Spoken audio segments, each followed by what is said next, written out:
So welcome, our brilliant and beloved colleague, Baijul. We so appreciate your consistent leadership and solidarity. And as always at Setsi, we begin all things by giving thanks to our creator, by giving thanks to the original stewards of the various lands we're on. We give thanks to all our ancestors, all those who toiled without compassion or compensation. We give thanks to all our elders and community stalwarts whose shoulders we stand on as we build, share, and learn together for our collective liberation and sovereignty. So, Baijul, can you please introduce yourself to our listeners and viewers and share a bit about your remarkable work? Yeah, for sure. And first, I would like to thank you, Victor, and thank you to your entire team at Setsi for giving me this opportunity to share my story with the communities and with the individuals who are listening to this. Thank you so much.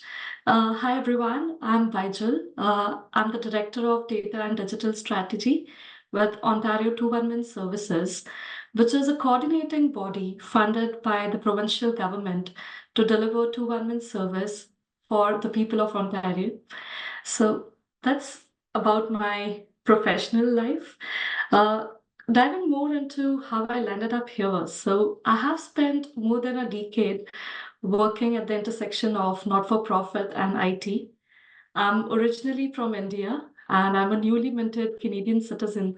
So I spent a decade working in the not for profit sector, both in Southeast Asia as well as in North America, and identifying how can technology be an enabler to serve the communities to the best of our ability with the different community and social services programs that we cater. So that has been my personal motivation when it came to deciding what do I want to do in life? How do I make a meaningful impact? And I decided that dedicating my knowledge through my engineering background and identifying ways in which the digital inclusion can enable sustainable development. And that has been the key motivator for me personally as well as professionally. And that's what we are here talking about. So. That's incredible. Thank you so much for sharing your journey. And every time I connect, I learn more and more about you. So once again, I just appreciate your candor and all that you're doing for so many. So my next question is, what's inspiring you right now in your work? What has you curious, or what's keeping you up at nights? Well, a lot of things have been really motivating, Victor, and it's difficult to, pick one among the rest. So, like, you'll hear an elaborate answer from me. One is definitely the community impact that my individual work, as well as the collective effort of me and my team, bring together to serve the people of Ontario to the best of our ability, has been one of the biggest, I would say, motivator when it came to my work as well as the communities that we are serving. Especially, like, I mean, for those of you who are not aware, 211, it's a vital community service, which is a helpline that operates 24/7 and it connects individuals with the community programs or the social service for which they are looking for. So, may it be seeking mental health support, may it be finding affordable housing, may it be getting a referral for a food bank.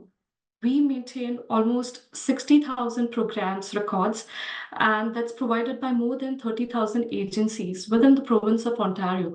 So, the amount of data that we collect and the impact that it brings to individual lives, that has been the biggest motivator. As well as when I hear about these technology advancements, especially AI being the buzzword right now, natural language processing being the buzzwords, how can those be effectively integrated more from a service delivery standpoint and like identifying innovative ways to do that? Like that's been really our biggest motivation. And also, just like any other not for profit in Canada, we too have limited budget and limited resources. So, how do we be more agile in our approach? How do we make sure that with the limited resources that we have, our approach is as innovative as possible when it comes to problem solving? So, when I look at some of those everyday challenges which come into play, those are my biggest motivators at work. And personally speaking, I'm a mom of a 2-year-old toddler. So, also showcasing an example that mama can do it all. She can work, she can be a mother, she can run the household. Like, just by doing that, by showcasing that example to him, although he's too young to understand, but eventually, once he grows up, I'll have that story to share with him. That, like, personally, as a woman, it has been, I would say I take immense pride in my work, but I also take immense pride in being a mother. And the intersection of the two has been the biggest motivation for me. That's absolutely incredible. Thank you so much. And once again, I just appreciate your candor and transparency around your family life and being an inspiration to your child. Like I remember those years of having a 2-year-old. All 4 of ours are grown up. But once again, it speaks to the importance of intergenerational collaboration and charting a path that really leads to impact, but also you can share that impact journey with those coming behind your ascendant. So I really appreciate you and all that you do for so many. So my next question is, what challenges and barriers do you face in your work, and what are some of the approaches you and your colleagues are taking to overcome some of these challenges and barriers? I would say, Victor, the biggest challenge, especially I would say, like many other not-for-profits, we are facing is around cybersecurity and data privacy. So, although we do not collect a lot of sensitive information, we do collect some personally identified information. So, looking at the sensitivity of the information that we are collecting for the vulnerable communities that we serve, I think that has been one of the biggest challenge, especially when it came to charting out the cybersecurity and data privacy framework.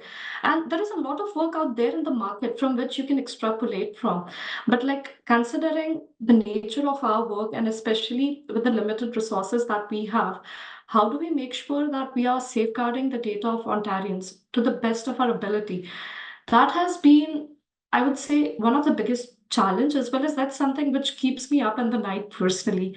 And also, like, I mean, the hackers are becoming really sophisticated in the way they are trying to do a breach. We recently experienced a email security breach with one of our leaders, and I mean, although we were able to like mitigate it and have a robust incident response plan in less than 2 hours, but still, it's those moments of crisis which just make the nature of our work a little more difficult compared to other corporates out there in the market.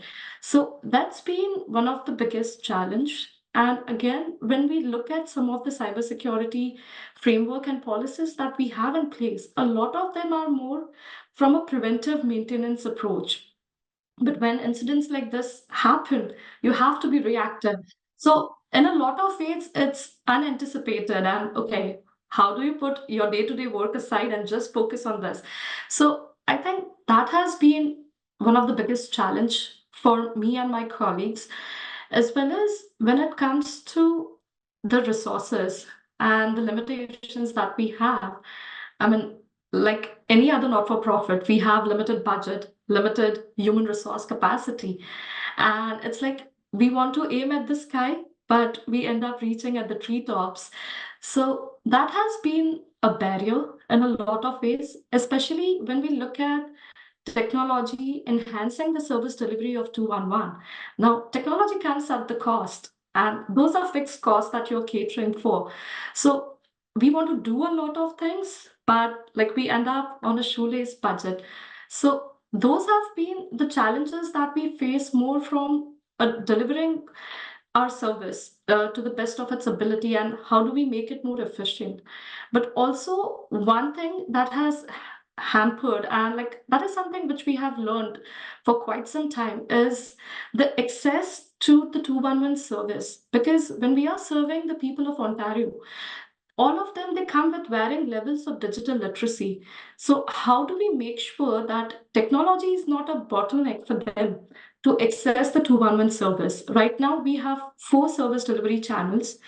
We deliver through phone, through email, through text, and through chat, but also making sure that they are able to access the technology to the best of their ability. That has been something which has been our driving force, as well as a barrier that we have faced constantly. So, yeah, that's where we are at this point in time. Incredible. So do you have a set of key priorities right now in your work you'd like to share or amplify with our listeners and our viewers? Yeah, for sure. So definitely the key priority is to make sure that, I mean, as Steve Jobs has once said, like it's not about faith in technology, but it's about faith in people. So putting the human back into the human services, keeping the people of Ontario at the center when we are taking any decisions when it comes to the 211 service delivery or identifying ways in which we integrate newer technologies to our work. That has been the biggest priority for us. So recently we have launched something that we call the community panel, wherein we have invited people who have used 211 service when they were in the time of crisis and based on their lived experience enable us to identify what are some of the gaps in our system and how can we collectively mitigate that, and having an empathetic approach in general, because at the end of the day it's not about technology or buzzwords like AI and natural language processing. It's more about the people. So that has been one of our biggest priority when it comes to taking any decision that we make, to building an ecosystem within the not-for-profit sector, because a lot of us, we are doing siloed work. We are duplicating a lot of efforts, and like if I were to put it in plain words, we are reinventing the wheel. So how can we mitigate those gaps and mobilize our knowledge, especially when it comes to my individual work as well as that of my team? It's focused at the intersection of data and digital within the 211 service. So, how do we mobilize that knowledge to similar not for profits and government agencies doing the kind of work that we do and make sure that we are being more efficient and effective in our approach? So, those are definitely key priorities. And also, when it comes to just technology, like being equitable and inclusive in our approach and making sure that the technology that we are integrating with the 211 service delivery, it's accessible by everyone. And like may it be, people from different lived experience, from different age groups, they're able to effectively utilize the 211 service at the tap of a button. So those are definitely some of the key priorities on which we are focusing right now. That's very helpful. Thank you so much for all that context. And I love the brilliant quotes and the putting the human back in human services.